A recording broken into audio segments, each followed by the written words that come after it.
ভরপেট বাঙালি থেকে আজকে শাপলা দিয়ে শাপলা পোস্ত, সর্ষে পোস্ত বানাবো। এই কালো জিরা ফোড়ন দিয়ে দিলাম, এই কাঁচা লঙ্কা কুচি দিয়ে দিলাম,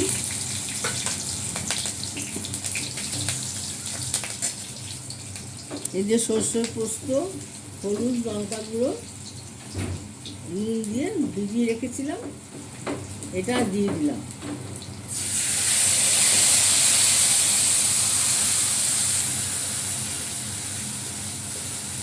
মশলাটা ভালো করে ভাজা ভাজা হলে তারপরে শাপলাগুলো দিয়ে দিও। শাপলাগুলো কালকে রাত্রিবেলা কেটে রেখেছি, ওর মধ্যে একটু ছোলা দিয়েছি, ছোলাটাও শাপলার সঙ্গে সিদ্ধ করে নিয়েছি।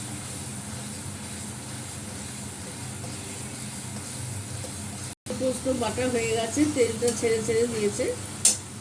এবার এখানে শাপলাগুলো দিয়ে দিলাম।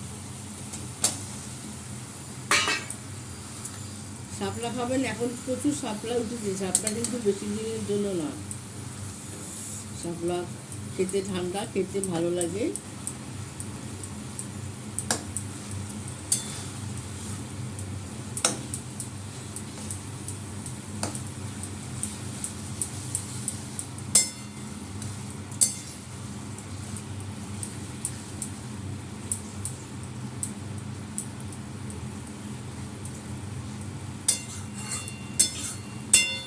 শাপলা খাওয়াও ভালো, খুব ঠান্ডা, জলের মধ্যে হয় তো।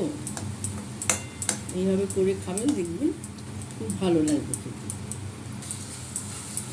যখন পোস্ত সর্ষে ভিজিয়েছিলাম তখন নুন দিয়েছিলাম, তাই জন্য আর নুন দিতে লাগলো না।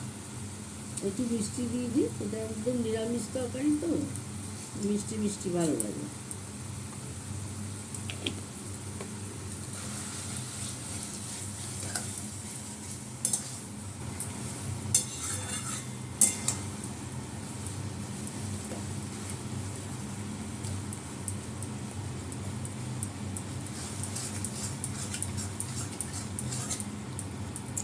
এটা একটু ভাজা ভাজা হোক, এর মধ্যে একটুখানি আটা ছিটিয়ে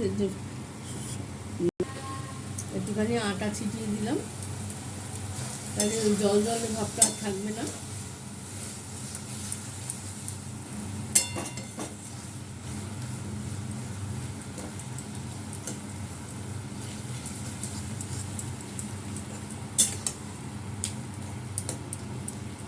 আমার শাপলা রান্না হয়ে গেছে বন্ধুরা, দেখুন এইভাবে করে খাবেন শাপলা। লাইক শেয়ার কমেন্ট করে দেবেন, ব্লগটা বেশি বড় না, সাবস্ক্রাইব করে দেবেন নতুন YouTube channel at the rate of ভরপেট বাঙালিতে। নমস্কার। স্ট্যান্ডিং টাইমে রেখে দিলাম।